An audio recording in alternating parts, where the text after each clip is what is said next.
Coming up on this episode of Nothing to Bring, we're going to bring you a previously unreleased episode from which we've only ever released some short clips. Please note, the recording of this episode predates the release of the school's white paper. I'm Matt Morris.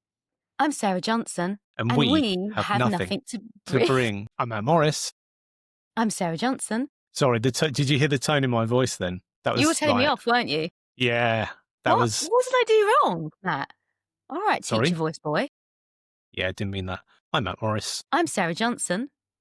And we have nothing to bring. I can't help feel that you left me singing Informer by Snow last week. There was no directions to cut out kind of... Literally, in that section, cut that out. I literally said, yeah, cut that out, Matt. You told me to cut out one thing, which I did. You did. Names of children. I cut that out because I thought that was quite right. It was a rule that we'd put in place that was broken that we took out. But I think leaving your singing in only added to the quality of that very first Taster episode. And this week you might have Bombastic by Shaggy. Right, that's it. That's a feature. You know, around about the 30-minute mark, you just need to jump into some sort of 90s track. Disco music. Yeah. All right. Do it. I'll bear that in mind. So here's one for you.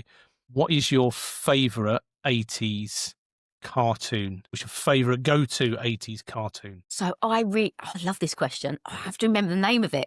Hopefully you remember the name of it. Describe it and I'll tell you what it is. It's an amazing cartoon. It's educational. I'm sorry. It's based on human cells working in the body. It's French spoken originally, and it's about all the human body parts working, and it's so good.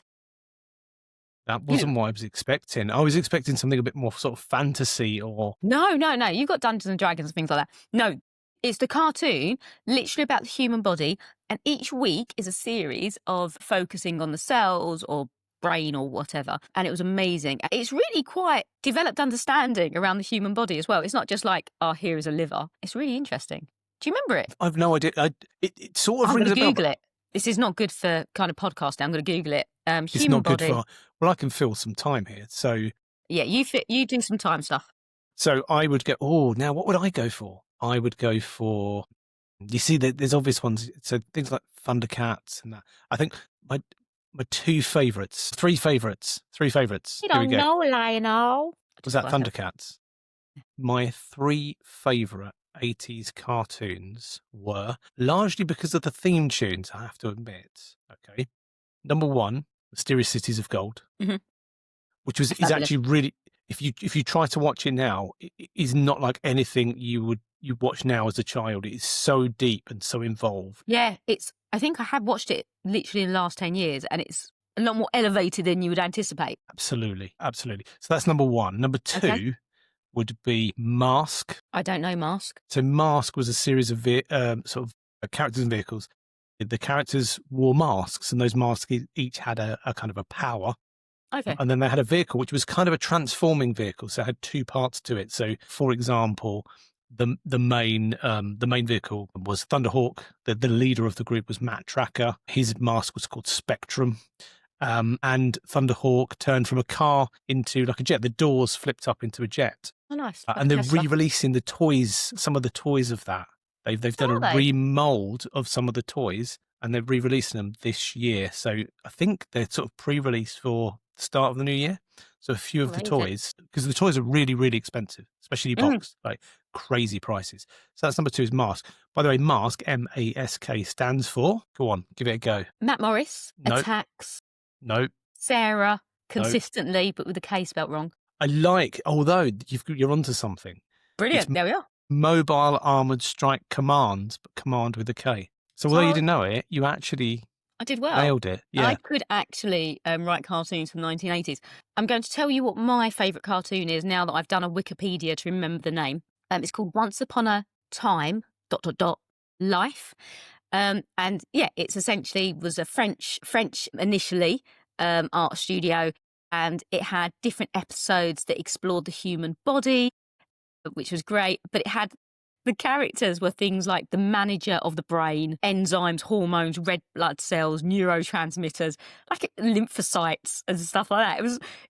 This all rings bells. Yeah, it was amazing. Really, really good cartoon. I remember this, and I've been trying to all of my children, from the 16-year-old who has been distinctly indifferent to the twins and to my youngest who are equally indifferent to what is an amazing 1980s television series, which is also educational. I liked Ulysses as well. Ulysses. Yeah, I loved you. Like those are the ones you'd get up in the morning to watch. Well, my third. Oh, yeah, third. So my third is Jason the Wheeled Warriors. Don't know that. Which again, surprised me. Lots of people don't know it. A lot of people do, a lot of people don't. But it was... I just want to reiterate to anyone listening, if you haven't guessed, Matt's older than me, so he might know slightly different cartoons. There's not a lot in it though, is it? Well, we're talking a couple of years. Yeah, a couple of years makes I think all we've the had this difference, mate. conversation. Yeah, you're still Actually, older than me. I would say in terms of pop culture, a couple of years does make a lot of difference. It does. You just mentioned two cartoons which I don't know. Yeah, I think you would. I think if you saw them, you would. Jason the Wheeled Warriors, though, it's a bit kind of out there. Is it based on Greece, like Jason and the Argonauts, or not at all? No, it's not. It's not. Okay. So how's the last week been for you? In fact, this evening sounds like you did something fascinating. Tonight, I had a bit of a kind of mental break and I went to a seed talk to look at the psychology of psychopaths with an eminent forensic psychologist. Really, really fascinating, really interesting. I took my older daughter and her friend to it as well. And I wrote copious notes, which they were quite jealous of. Like, how can you write so many notes? Scribble, scribble, scribble. It sounds kind of both scary and fascinating. So I think I don't find it scary at all. So I've worked in psychiatric inpatient services for 7 years with children. And you can't get a diagnosis of a personality disorder until you're 18, although there might be kind of early signs.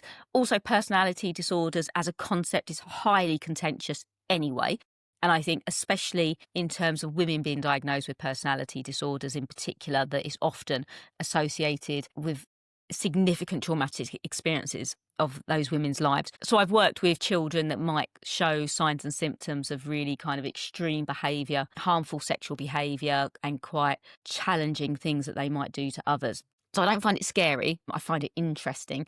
I also listen to copious amounts of criminal podcasts as well. Same here. So I found it really interesting. And it was interesting, actually, that one of the questions was pertaining to what is the treatment of people with psychopathology. And he spoke about trauma-informed approaches. And again, that's incredibly contentious in the space of education.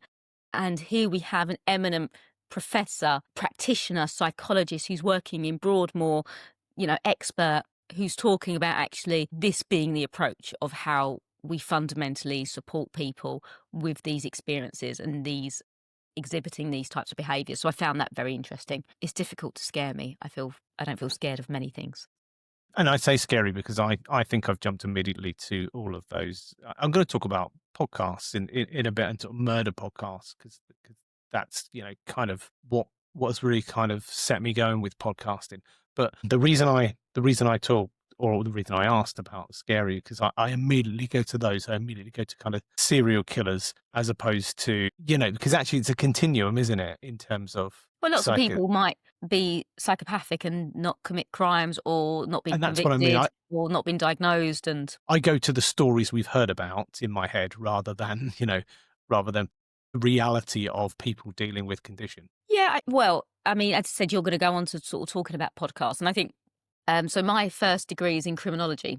Again, not that it makes me an expert, because I think even a degree is very kind of on the surface. But I've always been fascinated by why people commit crimes, for what purpose, what stops people committing crimes, and even things like schizophrenia, for example. And we know that people with schizophrenia are not more likely to commit crimes at all, but more likely to be victims of crime. But also, why do people have certain belief systems when they have schizophrenia compared to others that makes them more vulnerable to committing crimes than other people with schizophrenia? I do find all of that incredibly fascinating, and I don't really understand it. And I think the complexity of the mind is amazing. I don't have a psychology degree or anything like that, but I'm intrigued and interested. So this week I've found a creative niche that I haven't had for a long time. And I think I mentioned this to you in a message, that actually doing this, first of all, this is taking me very, very far outside of my comfort zone.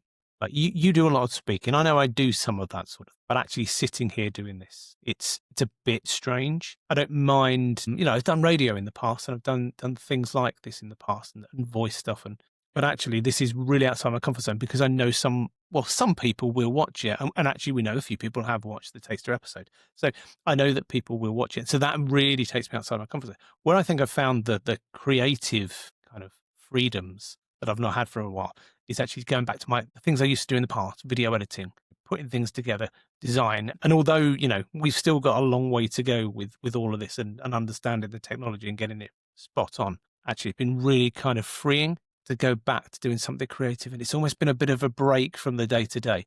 So that's been great. And that's been my week. My week has been learning how to create a YouTube channel. That sounds so old, doesn't it? And today I tried to get a 20-something-year-old to teach me how to properly use Instagram. My use of Instagram to date has been to look at things and post pictures. Whereas today we started talking about remixing, which kind of, you say that, I've no idea. Still don't. I've got to go back and kind of learn some more. But you see, that creative freedom, that's something that, it's taken me out of the day-to-day a little bit, which I've really enjoyed this week. So it's funny that you say that. So I'm not, well, maybe I am used to talking in front of others, but we are teachers by trade and that's what we do. And I mentioned to you a few weeks ago that once I finish my PhD, I'm leaving education and I'm going to actually pursue something that I've really enjoyed beforehand for many years, but it's that path untrodden, which is to go into theatre. I used to do a lot of writing plays, writing stories.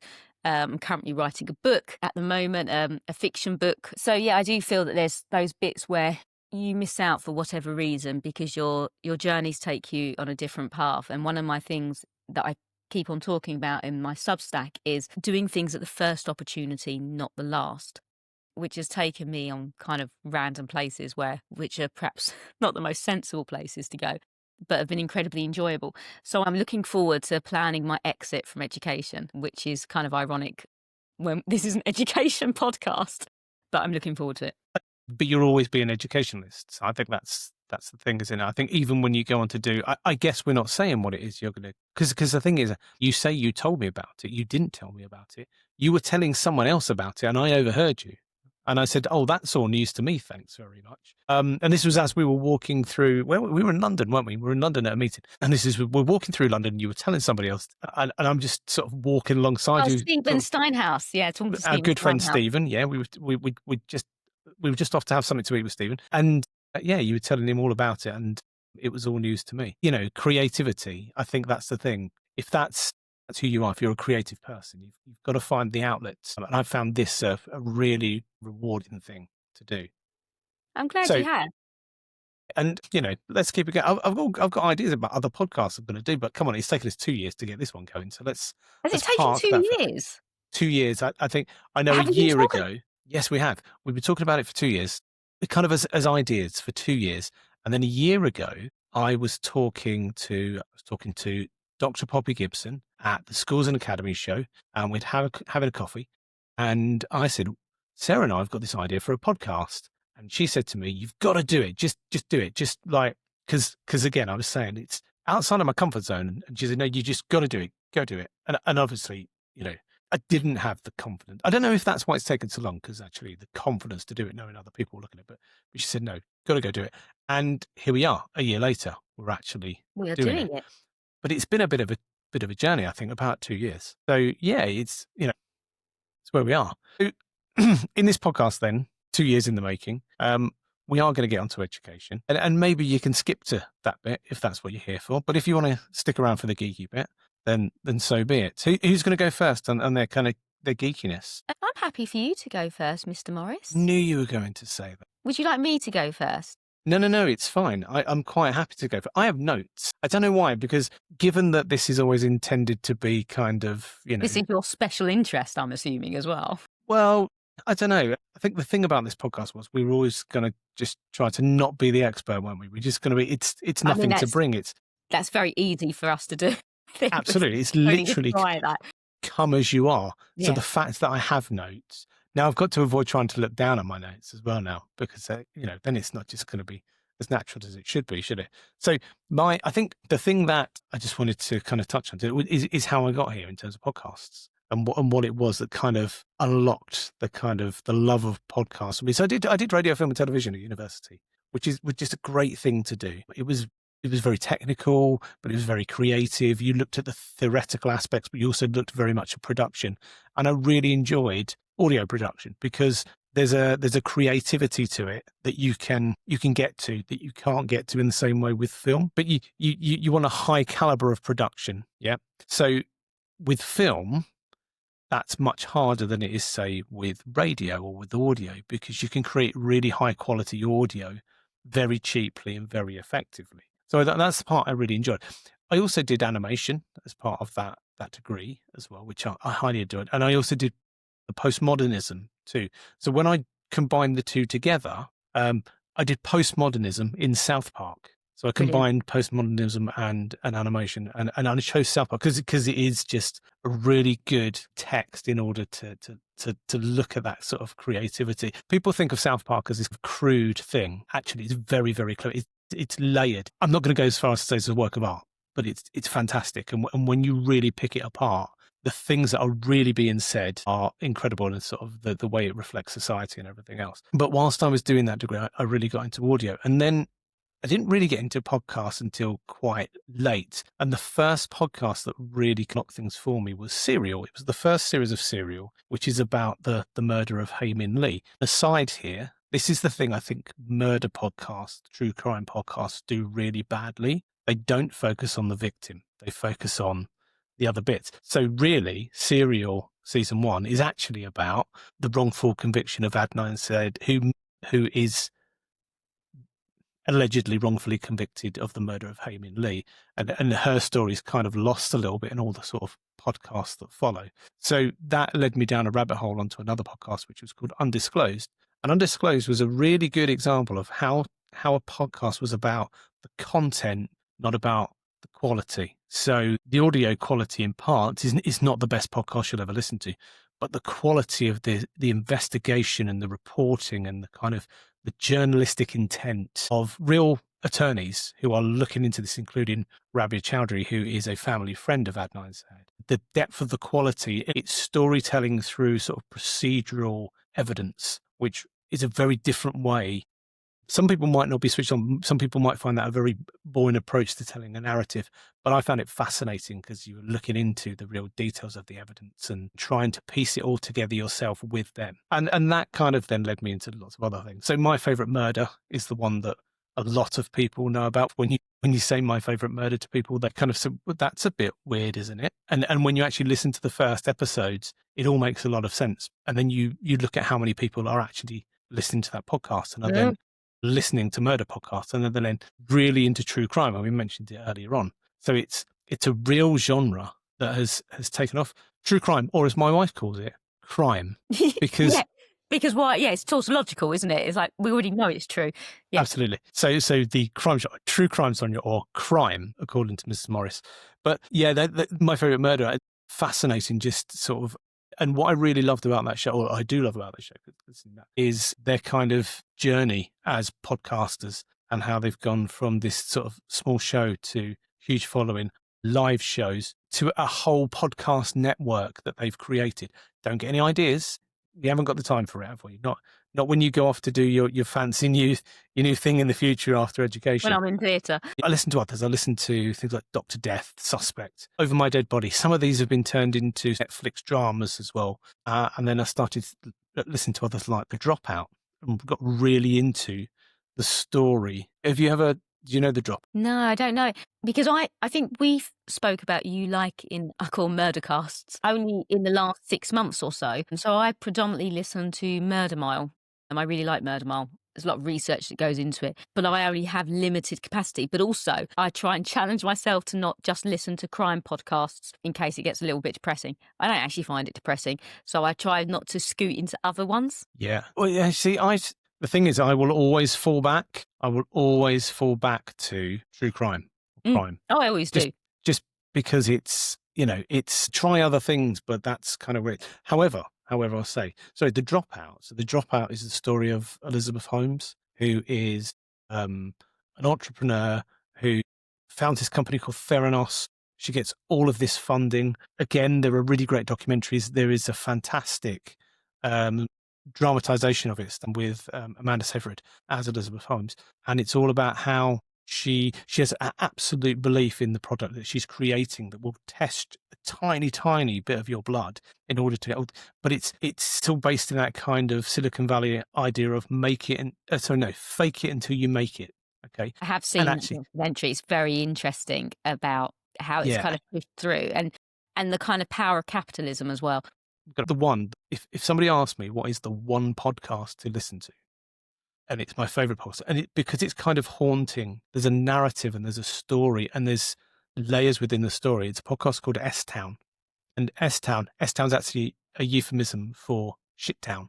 And it's about a guy called John B. McLemore, who's an eccentric horologist. No. Well, I didn't until I'd listened to this podcast. But a horologist is somebody, it's an artisan, effectively, who not only can, but sort of studies and can design and craft and repair clocks and timepieces. Okay. And this guy is, I mean, he is a genius, and he lives in this god-awful town. That's, he absolutely despises it. It's called Woodstock, Alabama. And he hates the place. And he is constantly on the case of some journalists saying, I need you to come and investigate this murder that took place in my town. And it transpires that there is no murder. But in the conversations between the journalist and John B. McLemore, they really start to form a friendship, and it kind of opens up this beautiful character who's perhaps not fully understood, and this backstory to this crazy weird town and all of these weird people, and it's this rich tapestry of this way of life with this guy who's just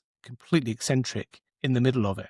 And I won't spoil it because it's, as I say, it's haunting in a way because of what happens, but it's an incredible narrative that I don't think has been matched in any other podcast. And I'm travelling to Northamptonshire tomorrow, so that sounds like a good podcast for me to listen to while I'm stuck on the M25. It's a great podcast. I mean, the other podcast which I suggested to you, which is one of my favourites, which I know you've been listening to, is My Dad Wrote a Porno, which is just, if you want a funny podcast, it is a great funny podcast. Okay, it's crude in parts, and I think when you first... In part, it is completely crude from beginning to end. Let's be clear. I've completely romped through it. Unintentional use of the word romped. What I love about, I'm giggling like a child, is essentially exactly as it says. His father has written pornographic material in his weird spare time. I've no idea why, but it's his descriptions of female anatomy that absolutely break me.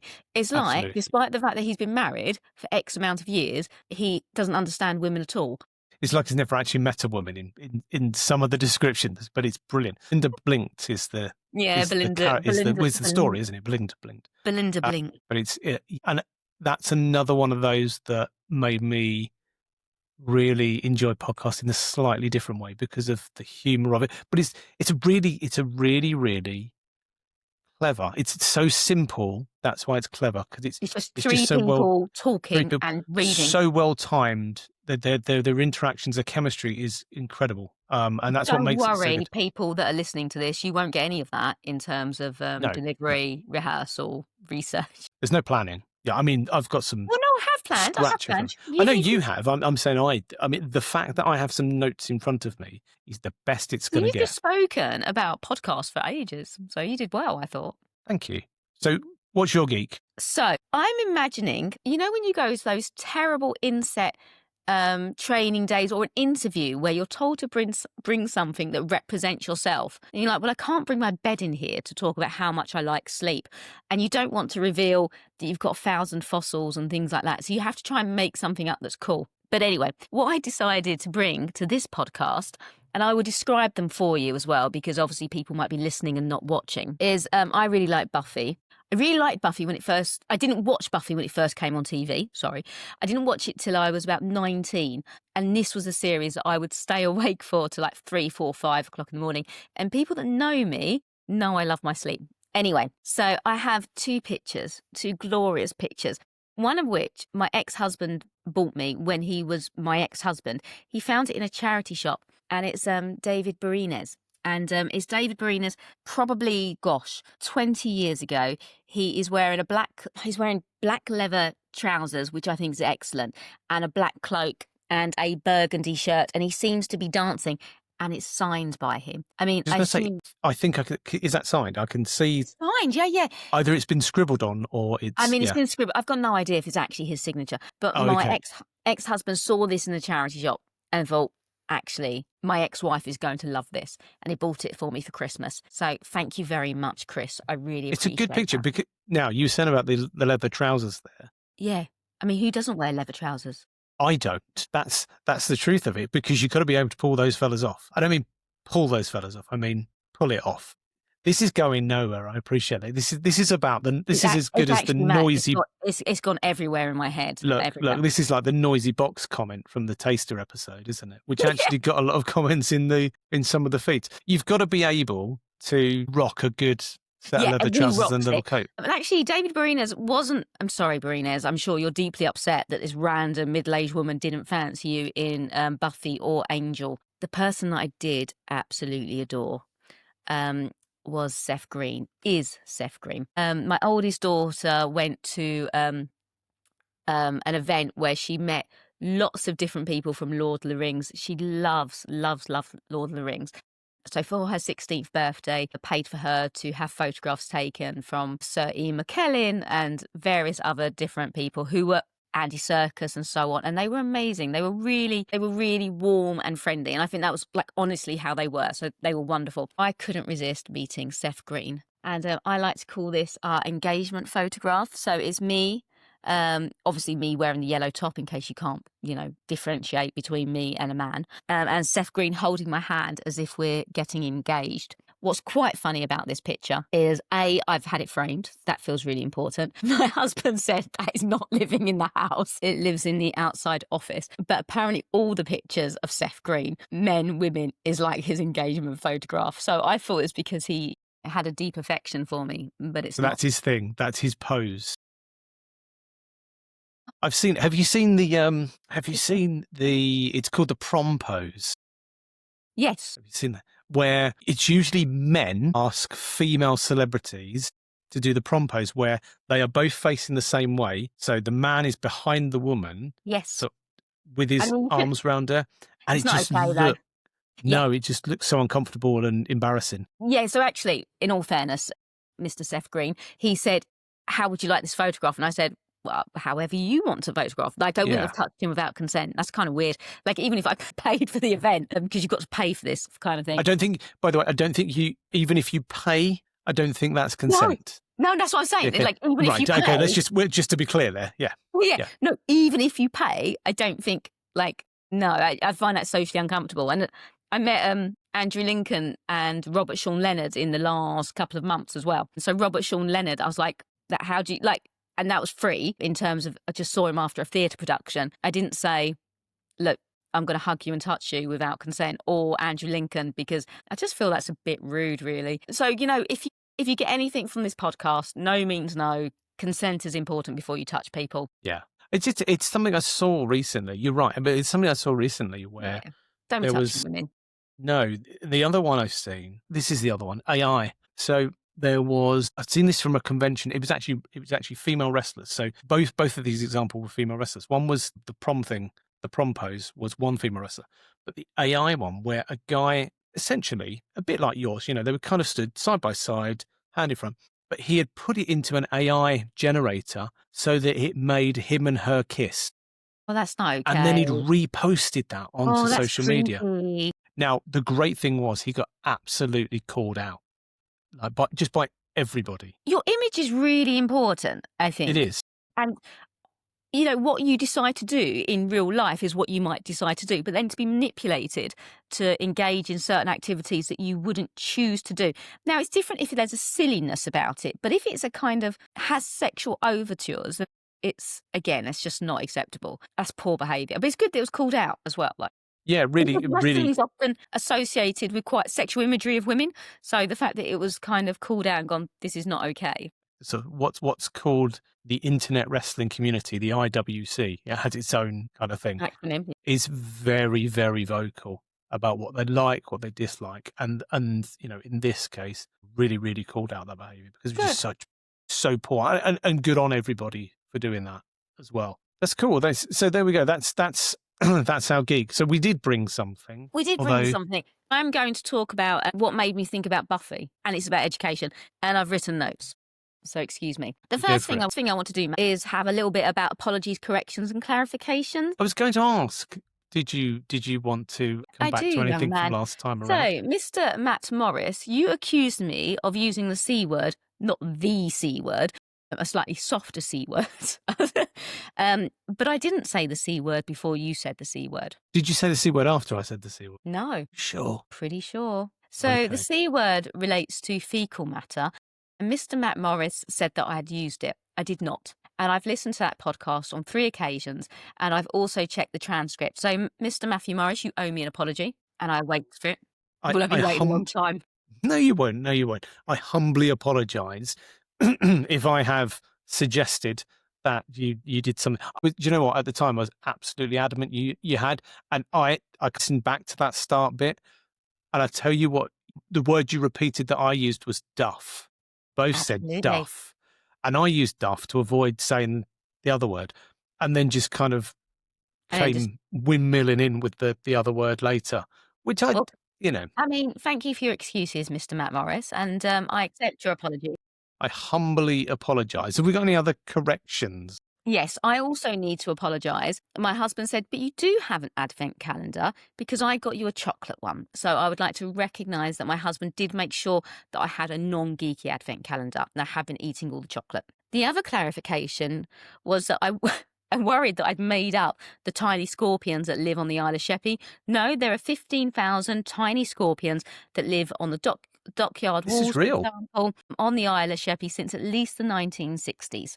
It's absolutely real. Yeah, and this is a place that I grew up in as a child, and I didn't know anything about this. And immediately after, in fact, I think we barely pressed stop on the record, and you'd sent me an article about these scorpions. And they are funny. They were coloured like a bluey coloured. Yeah, well, you use a UV light to kind of highlight them. Okay. Yeah.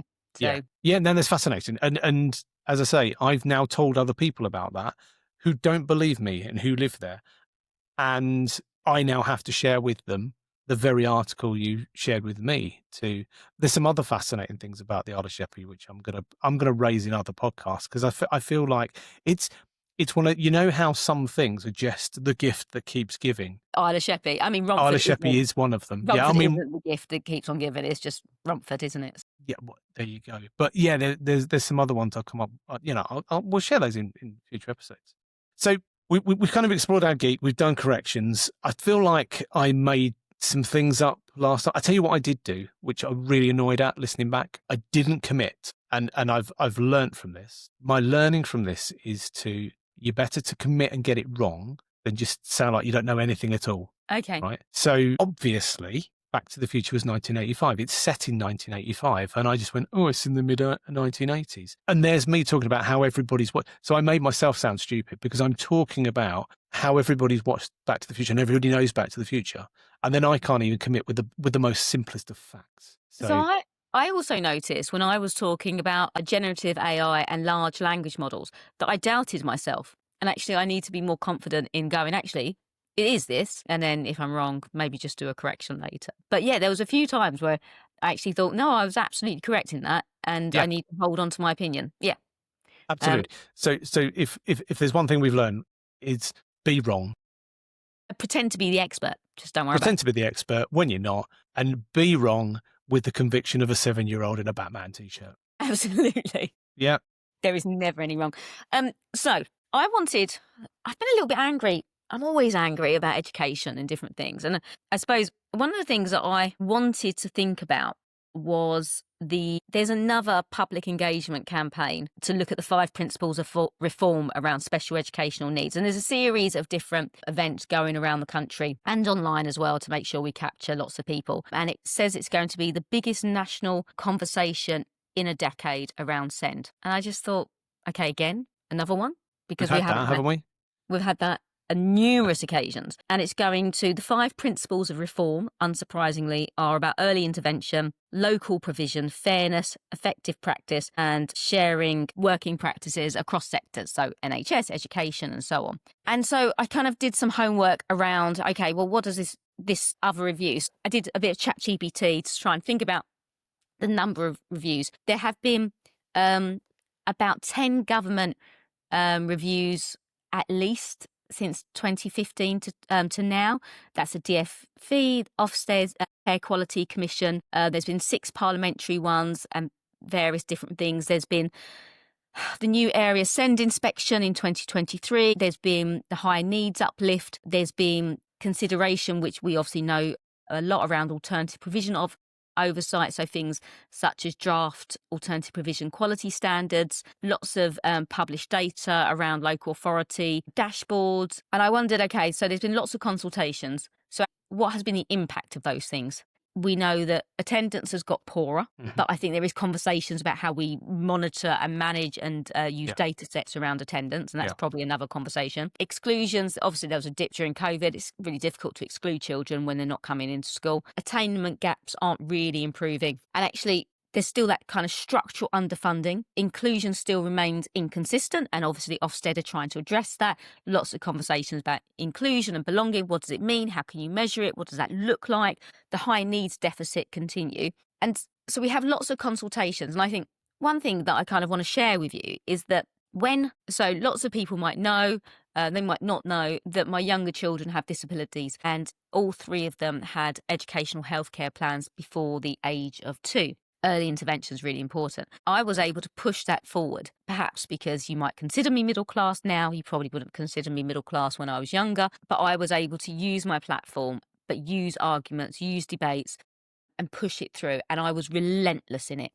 And as part of that, I was asked to join a working party type thing for Kent County Council around my opinions and working together with SEND. I would give up my time about 2 hours every month, and the group just disbanded. They'd consult with me. It just disappeared. No reason why. So we will listen to you, but now we won't. And that kind of process continues. And then there's lots of kind of blaming of parents. The middle class parents are, pushing diagnosis on their children and so on. And so I suppose I come from the perspective as a parent of children with special educational needs and think, okay, well, we'll have another consultation. We'll say the same things. And then what next? Nothing.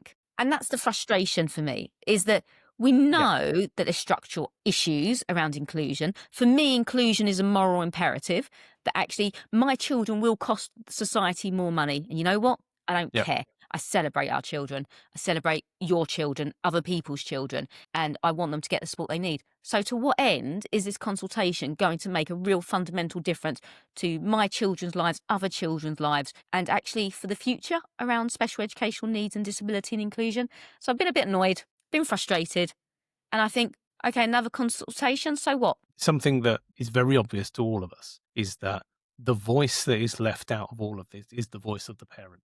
And it's really obvious that parents coming into the SEND system find it really, really difficult to navigate. They don't know their rights. They don't know what their options are. And often the people who are giving them the options or talking it through it are some of the schools themselves when they've come to talk to a school about, and they don't even know that they have choices. They don't even know what the process is for them. And you almost start explaining that, and they think that you are trying to talk them out of coming to your school, and you're not. You're trying to say to them, well, no, this is one option. You do understand you have all of these other things as well. And that voice is often lost.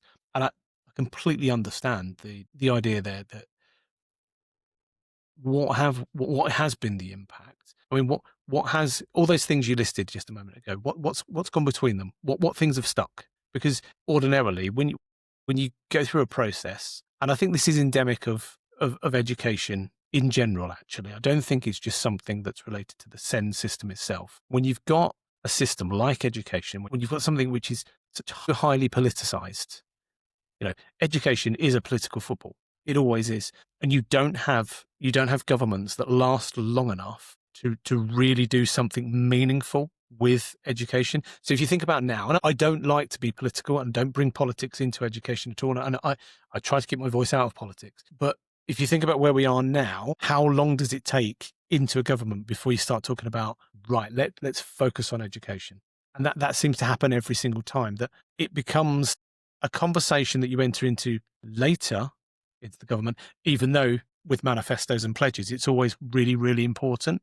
And people talk about what they want to do with education, but then just don't get round to it because other things then are more important. To make meaningful change, and you look at the education systems that are world class, places like Estonia, they have got a system that works for their country, their future workforce. It works for their children, and they have pathways where they've clearly thought about what the needs are within that system. To get to that would, at the pace we move in this country, would take decades. And that's once you start it.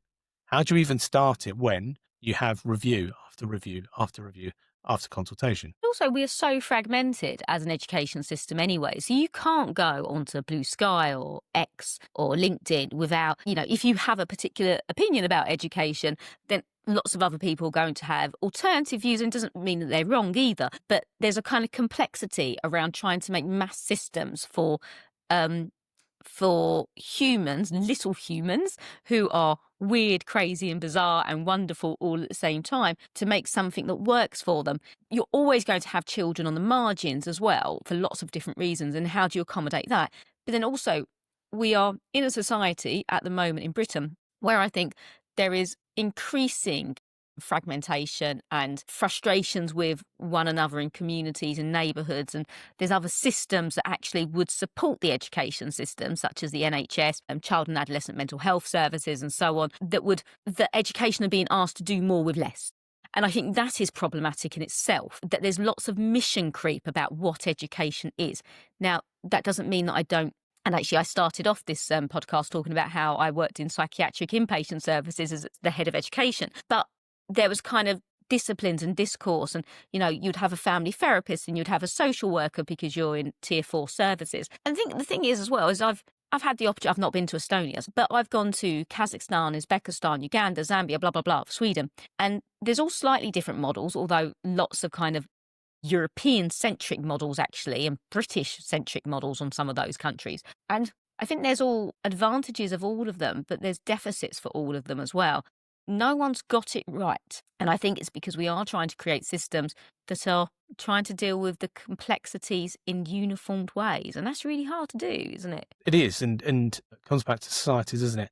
You'll never get it right, because you can never have a system that works for all of the young people that are in it. That's just law of averages. Look at the complexities that we have in the SEND system now. Look at the changes that have happened over time, the profiles. SEMH is still an increasing profile in terms of the numbers that are coming into the system.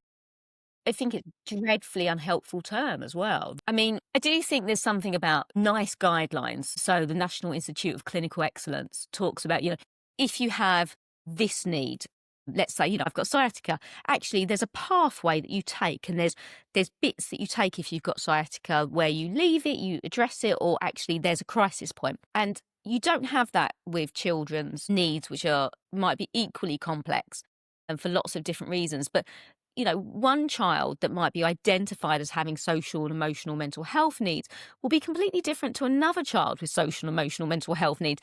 Now, that presentation, for example, of anxiety, and for those children internalise it and might have emotional-based school non-attendance or avoidance, compared to that child that might be diagnosed with attention deficit hyperactivity disorder and might be more impulsive and more chaotic and persistent disruptive behaviour. Those children might be equally difficult to include for various different reasons, but we don't have a written way of being able to deal with them. So go back to the starting point then, which was, what difference have all of these things made, for all of these different consultations, all of these different inquiries? Is there any kind of learning from that? Is there any light at the end of the tunnel of it? Or is it just we are going over the same ground repeatedly? So I think for me, the kind of bottom line is that actually we've reviewed SEND more than almost any other area of education, I think more than curriculum and anything else. But the system remains in crisis because reforms or consultations and discussions haven't actually reshaped the legal, financial or accountability architecture. I think until you do that, we will continue to be playing on the edges around actually there's fundamental issues around SEND. Fundamental. That parents don't feel listened to, teachers don't feel listened to, local authorities feel stretched. And I think there is something about how do we learn from other countries. You talked about other bits of the system. You talked about CAMS. You talked about other kind of health aspects of the system, and the funding of those services are being drastically cut. And do you not feel that more and more as educators, so the classroom teacher now is probably far more responsible for being the social worker, for being the parent, for being the police officer than perhaps you or I were 20 years ago? I think so. And without any clinical supervision as well. Without any of that, we take it very seriously. And I think the focus on safeguarding has meant that we take that very, very seriously. We take those responsibilities seriously. A lot of us will just go to the nth degree to ensure that above and beyond what we should do to make sure the bases are covered. But we're having to do that because so much of that is on, and you just don't want to miss something. And you have to be relentless about it. Absolutely tenacious. Yeah, absolutely. Relentless, tenacious, and you've got to pursue it and you've got to argue. And yeah, no, I think there's increasing responsibilities for teachers and I feel for them. And I think there is conversations about recruitment and retention. It's really difficult to retain staff to teach in the classroom when actually they might be receiving abuse from children. But then they might be seeking help and not getting it for the children. That's really hard. Why would you want to be in that situation? I mean, if it's your own child, it's different. If it's 30 other people's children, that's really difficult. And so I think there's something. So, I mean, if the kind of current conversations about SEND, and it's talking about early intervention, local provision, effective practice, and shared working across systems, great. I don't think any parent you're going to consult with go, oh, that's a really bad idea. No one's disagreeing here. Yeah, this is cool. Like, we can save you time here. This is cool. We're up for it. Do it. Yeah, and it's getting it done. I think they're uniquely segged into something I think we need to pick up in perhaps the next podcast, which is around recruitment and retention, because I think that's a really good topic. And I've got some hobby horse kind of thoughts on that. I've got some hills I'm going to die on, actually, around recruitment and retention. I've actually also had some really geeky conversations around AI and coaching, which I found fascinating. And it's not an advert. They've not sponsored me or anything. I just really like the system. It was really exciting. So I'd like to talk about that as well. This has been Sarah Johnson. And I am Matt Morris. And we have nothing to bring. Adios.